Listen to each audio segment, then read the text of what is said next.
Hello everyone, welcome on computer science self learning platform. तो आज का जो हमारा टॉपिक है वो बहुत इंटरेस्टिंग है। और जो रेफरेंस मैंने लिया है वो सुमिता आरो से लिया है। इसके अलावा मैंने जो रेफरेंस लिए हैं वो मैंने मेंशन किए हैं। So let's start the today's topic. तो सबसे पहले स्टेटमेंट्स की बात करते हैं। स्टेटमेंट्स जो है वो यूनिट ऑफ कोड हैं। अगर पाइथन इंटरप्रेटर उसको एग्जीक्यूट कर सकता है तो वो स्टेटमेंट्स होती हैं। कोई भी यूनिट ऑफ कोड जो कि आपकी एग्जीक्यूट हो सकती हैं वो पाइथन में आपकी स्टेटमेंट्स कहलाती हैं। तो हमने दो टाइप का स्टेटमेंट देखी हुई हैं, प्रिंट और असाइनमेंट। ओके, दो तरह के स्टेटमेंट हम देख चुके हैं।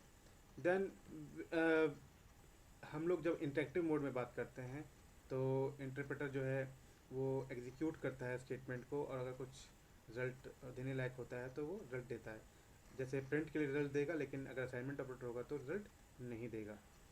तो अगर आप स्क्रिप्ट मोड की बात करें तो स्क्रिप्ट मोड में एक ही बेनिफिट होता है कि मल्टीपल स्टेटमेंट्स को हम कुछ एग्जीक्यूट कर सकते हैं एक साथ, और उनके रिजल्ट्स को डिस्प्ले कर सकते हैं अगर वो प्रोड्यूस कर रहा है तो यहाँ पे मैंने एक एग्जांपल भी लिया है। देखिए, print one x equal to print x. Now print one and print x जो है आउटपुट जनरेट करेगा। एक्स इक्वल टू जो है वो कुछ भी नहीं कर रहा है यहाँ जनरेट करने के लिए, बट इट्स एन स्टेटमेंट। तो यही चीज़ हमें ध्यान रखनी है।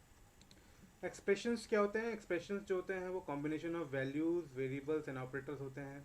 सो a value all by it is considered an expression, so as variable, and ये कॉम्बिनेशन को भी हम लोग जो है वो एक्सप्रेशन बोल सकते हैं। तो जैसे मैंने कहा कि देखिए, सिर्फ 17 जो वैल्यू है वो भी एक्सप्रेशन है, सिर्फ वेरिएबल एक्स वो भी जो है एक्सप्रेशन है, एक्स प्लस 17 भी एक्सप्रेशन है। नाउ जब भी आप इंटरेक्टिव मोड में किसी भी एक्सप्रेशन को लिखेंगे तो वो उसका रिजल्ट इवोल्यूट करके आपको दे देगा, लेकिन जब आप स्क्रिप्ट मोड में लिखेंगे तो वो इस तरह के काम नहीं करेगा, क्योंकि वहाँ पे बिना प्रिंट के काम नहीं होगा, आपका आउटपुट डिस्प्ले नहीं होगा। सो ये जो है ये थोड़ा सा जो है कन्फ्यूजन रहता है लोगों में। तो इंटरेक्टिव मोड थोड़ा अलग तरह से काम करता है, स्क्रिप्ट मोड थोड़ा सा अलग तरह से काम करता है, वो बिहेवियर है। बात करते हैं वेरिएबल ऑब्जेक्ट की। तो वेरिएबल या ऑब्जेक्ट, जो कि हमारा ऑब्जेक्ट ओरिएंटेड लैंग्वेज है तो हमेशा ऑब्जेक्ट की होती है, लेकिन क्योंकि वेरिएबल एक बहुत ही फेमस कॉइंड वर्ड है तो हम इसी को हमेशा इसी रेफरेंस में यूज़ करते हैं, ईजिली अंडरस्टैंडेबल। सो आइडेंटिटी जो है वेरिएबल के साथ एसोसिएटेड है, टाइप वेरिएबल के साथ एसोसिएटेड है, और वैल्यू। तो ये तीन चीज़ें जो है वेरिएबल के साथ एसोसिएटेड हैं, आइडेंटिटी, टाइप, वैल्यू। ना ये होता क्या है? आइडेंटिटी जो है हमें वो वैल्यू मेमोरी में कहाँ है स्टोर्ड है उसका एड्रेस रिटर्न कर देता है, आइडेंटिटी। देन टाइप, वो किस डेटा टाइप को बिलोंग करता है, वैल्यू जो भी उसकी वैल्यू जिसको वो पॉइंट कर रहा है। तो ये तीन चीज़ें जो हैं किसी भी वेरिएबल के साथ एसोसिएटेड होती हैं। नाउ कैसे इनको हम गेट करते हैं वो हम देखेंगे। तो ये देखिए, एग्जांपल लिया है मैंने के सामने ही है। मैंने x इक्वल टू 100 लिया, उसके बाद जो है मैंने आइडेंटिटी निकाली x की। तो ये देखिए, ये उसका मेमोरी एड्रेस दिखा रहा है एज पर माई मशीन, और ये अलग भी आ सकता है, आपकी मशीन में डिफरेंट आ सकता है। सो प्रिंट ID 100, और मैंने ID ऑफ 100 जब किया, यानी कि मैंने सीधे जो कांस्टेंट, क्योंकि मैंने कहा था लास्ट में जो हमने वीडियो बनाया था कि वेरिएबल को मेमोरी मिलती है तो वो एक्स लेबल को नहीं मिलती, वो डायरेक्टली जो कांस्टेंट वैल्यू होती है उसी को मेमोरी मिलती है। तो जब मैंने 100 कहाँ पे है, ये इसको पॉइंट कर रहा है उस एड्रेस को, ये देखिए दोनों सेम है ये, और तो एक्स भी उसी को पॉइंट कर रहा है और जो मेरा 100 है वो भी उसी को पॉइंट कर रहा है। देन टाइप, देखिए मैंने किस टाइप की वैल्यू ली है, इंटीजर टाइप की। तो ये देखिए इसमें टाइप इस तरह से हम लिखेंगे, एक तरह के फंक्शंस हैं, ये ID फंक्शंस है, ये टाइप फंक्शन है। सो ये सब बिल्ट इन है। तो यानी कि अपने आप प्रोवाइडेड है आपके लिए, आपको इसके लिए इंपोर्ट स्टेटमेंट यूज़ नहीं करना है। तो क्लास इंट, ये इंटीजर क्लास का ऑब्जेक्ट है, ये बताना चाह रहा है ये। तो ये क्योंकि ये ऑब्जेक्ट ओरिएंटेड प्रोग्रामिंग है इसलिए ये क्लास की फॉर्म में इम्प्लीमेंटेड है, ये बता रहा है। सो 100 के लिए भी जो है इंट वैल्यू है। देन वैल्यू क्या है, प्रिंट एक्स किया तो 100, तो वैल्यू जिसको वो पॉइंट कर रहा है दैट इज 100, जो कि इस मेमोरी पे स्टोर्ड है। नाउ इनपुट फंक्शन की बात कर लेते हैं। इनपुट फंक्शन बहुत ही इंपॉर्टेंट फंक्शन है। तो इनपुट फंक्शन हम कई तरह से यूज़ कर सकते हैं, उसमें से एक जो यूज़ है आप देखिए कि इसमें हम जो प्रॉम्प्ट है, मतलब जो यूज़र को आप मैसेज देना चाहते हैं while taking input from him, standard input, so जो कि कीबोर्ड के थ्रू होगा। सो प्रॉम्प्ट जो है वो नन रहता है बाय डिफ़ॉल्ट। सो अगर आपने कुछ प्रोवाइड नहीं किया तो बाय डिफ़ॉल्ट नन रहेगा। तो मतलब मैं अगर इस तरह की एक स्टेटमेंट लिखूँ, एक्स इनपुट, तो मैंने कहा, उसके बाद मैंने टाइप किया पाइथन लैंग्वेज 1 2 3, और जो मेरा आउटपुट आया प्रिंट एक्स करने पे वो ये आया। अगर आपने सिर्फ एक्स लिख दिया इंटरेक्टिव मोड में तो यहाँ सिंगल कोट्स आ जाएंगे और ज़्यादा कुछ चेंज नहीं होगा। आप चाहे तो इसको टाइप करके देखिए, इसका टाइप तो आपको मिलेगा ये क्लास str टाइप का है। नाउ नेक्स्ट एग्जांपल लेते हैं। तो इस एग्जांपल में मैंने जो है प्रॉम्प्ट लिया है, मतलब मैंने जो है नन नहीं रखा है उसको, ये प्रॉम्प्ट लिया है। देखिए ये स्ट्रिंग है।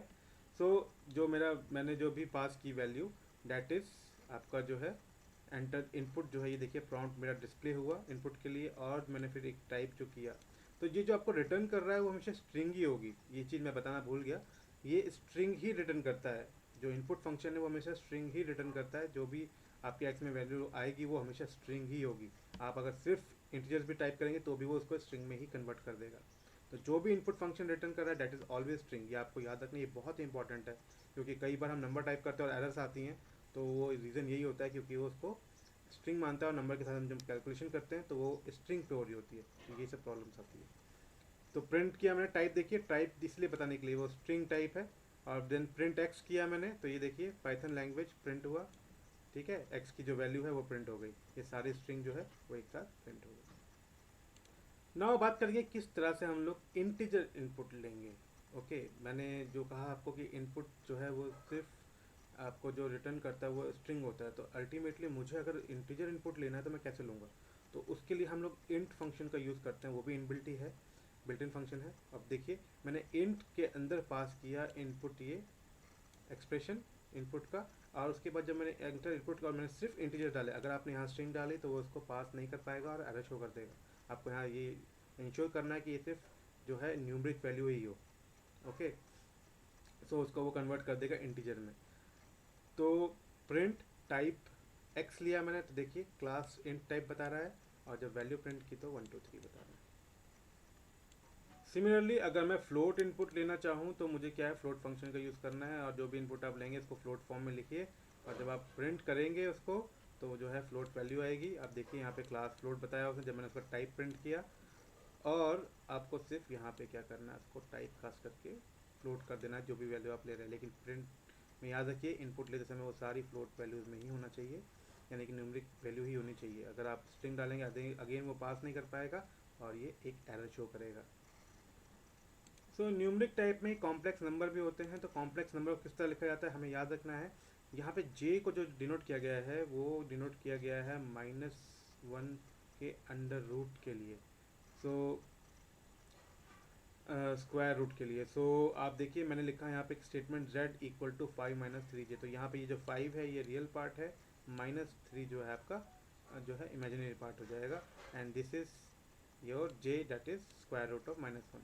तो जब हमें प्रिंट करना है इसको, तो मैंने देखिए यहाँ पे प्रिंट किया है z डॉट रियल पार्ट को सेपरेटली जब निकालना है, और जब z डॉट इमेज से हम लोग इमेजिनरी पार्ट को गेन कर सकते हैं। अगर आप सिर्फ z प्रिंट करेंगे तो वो आपको जो है रिटर्न कर देगा एक टप्पल बना करके। ओके, आपको 5 - 3j उसने z को रिटर्न कर दिया है। सो प्रिंट जो है स्टेटमेंट हमने किया टाइप, तो देखिए क्या आया, कॉम्प्लेक्स टाइप क्लास जो है ये आ गया अपने आप रिटर्न। अगर आप यहाँ पे कैपिटल J लेंगे तो भी ये एरर नहीं देगा, ये स्मॉल j में से कन्वर्ट कर देगा।